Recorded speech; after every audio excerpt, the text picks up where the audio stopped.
Hey, what's going on, everybody? This is Tyrone back with Tech Life. Great article from investing.com. I'll leave a link to it in the description so you guys can check it out. So, Mike Sievert presented at UBS this morning, and very early on, it did not go as planned, according to the commentary, and the stock immediately dropped, and all the investors took notice.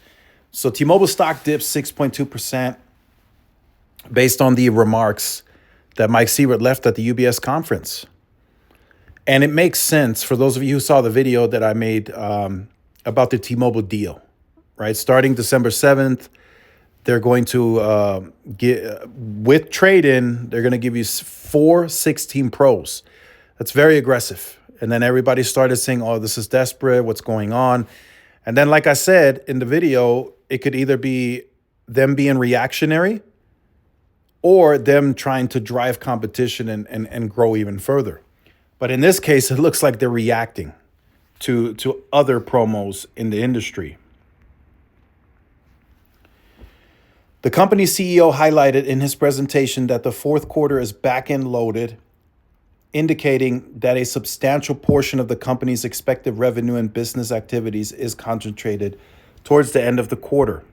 Furthermore, he mentioned that there is a lot of risk in the back half of the quarter, signaling potential challenges that could impact the company's performance. People are not going to like to hear that. That's why you see the stock down 6.2%. Other than that, it was a fairly solid, decent presentation and conference that Mike Sievert gave. But a lot of people are really heavily invested in the risks and uncertainties that he gave with those statements. So basing it off of the deal that they just randomly dropped, they didn't even have a press release ready for that deal. They just dropped it as a post on X in the newsroom. That tells me that they're really reactionary. So they must have seen, because Mike Sievert stated that the port ratios, they change weekly. So there must have been something, and I would say I would hold Verizon accountable for it, because Verizon is far more aggressive right now from what I've seen. I've been looking, and Verizon is very aggressive this holiday season with their promos. Very aggressive. Although they're limited time offers, but they're aggressive. So the 16 Pros that T-Mobile released, right, that deal that dropped 12.7, Verizon was doing that first. And I think that was getting to T-Mobile's port ratios, and it started shifting towards Verizon. So I think that's what Mike Sievert is signaling, because they just presented at the Wells Fargo conference. That was John Fryer.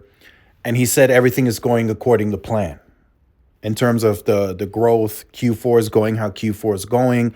Mike Sievert says something completely different. So something from then and now changed drastically for him to say that, to make that statement, because he knew, he's been in the industry a long time. He knew it would negatively impact the stock. He knew that. So he needed to get that out so there's no surprise, right? Come when they report Q4 earnings. So that's something that he did knowingly. He knew that this was going to happen before he made that statement. But other than that, it was a fairly good conference. 60% of mid-band spectrum deployed today, so they still have runway on their existing portfolio. He said they haven't deployed C-band in any meaningful way, which we already knew that's not something they needed to tell us. We kind of listened to the street and the people, right, the tech enthusiasts. They let you know what's being deployed. If you start seeing posts on Reddit and all over the place, then you know, okay, it's being deployed in a meaningful way, and we just haven't seen that at all. So that's still a deployment that they're going to have to take a bit more serious. I don't know if that really starts in 2025. I'm hearing more like 2026. That's more of a project for 2026 on the C-band. Maybe they deploy it just a little bit more in 25. It's possible. but I'm hearing it's more of a 2026 and beyond project on the C-band front. Still a lot of refarming to do, according to Mike Sievert. Still a lot of LTE spectrum that they can refarm. So they haven't really gotten going on that much. So that's still a project for 2025, I'm assuming, which is not going to require any capital. They've already got the radios deployed. So not much capital required to refarm that spectrum. So that's just a matter of them flipping the switch. Not a lot of capex required for that. And then a lot of fiber talk. Some of the fiber talk is good, right? 12 to 15 million homes passed. How much of that can they penetrate? It remains to be seen. He did say that the Metronet and Lumos, it'll all be T-Mobile branded. So everything, the employees, the trucks, everything is going to get the T-Mobile branding. They feel it's a much better brand, and that's what they agree to in the terms. Apparently, it's a 50-50 deal, and if T-Mobile can, penetrate, get better penetration, better get customers, they can present that customer with wireless, which the local regional fiber provider can't. Then maybe it's more enticing and attractive to the customer to really bundle and converge the offer, right? Mike Sievert is saying that's not something they're necessarily looking for. That's not why they're in the business. They're looking for it to be accretive and to make money. And if they can do that, then they'll engage into maybe further dealings with Metronet and Lumos, or if there's another player in the market that's a right size, right? They have appetite, but they're limited, is what he said. If that player is the right size and it's accretive for T-Mobile that they can make money off of, then they'll engage. And that's how he talked about it at the conference. From a network perspective, he didn't really talk about much else. He just talked about the refarming, the 2.5 deployment. They're largely done. They still have some stuff to do. Like, he didn't mention this, but they still have Sprint Keep sites to convert. We know that from talking to people that are actually on the ground looking at permits and everything else. So that's still happening.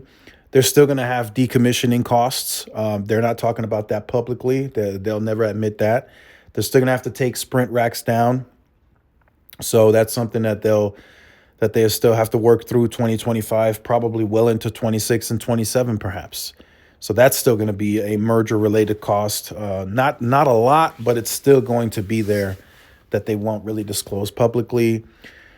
And then besides that, not much else. He did talk about something that I posted on X. For those of you who'd like to follow, a link to that will be in the description. 60% of new customers are choosing the highest premium plans, the Go 5G Plus or Go 5G Next. For those of you who know my opinion, most of them are choosing the Go 5G Plus. Not many are choosing the Next, but there are some. And then 30% of the overall base is on a premium tiered plan. Magenta Max, Go 5G Plus, or Go 5G Next. 30%, but they see runway on that. They see, maybe they didn't disclose the number, but maybe they can get to 40, 50%, who knows. But those are just some of the tidbits, briefly a summary on the conference. We'll see what the Q4 numbers look like. He said there's a lot of risk, so be on the lookout for that. I don't know if that means they're going to necessarily bomb the quarter, that it's going to be super bad, but they might not come in at some of the analysts' predictions. That might be the case. So the stock dropped on that news, and then maybe the stock will drop even further if they come in a bit light on the numbers. It's very possible. So let me know your thoughts in the comments. Like, share, subscribe if you're new. Follow my social media outlets. This is Tyrone with Tech Live. See y'all in the next one. Peace.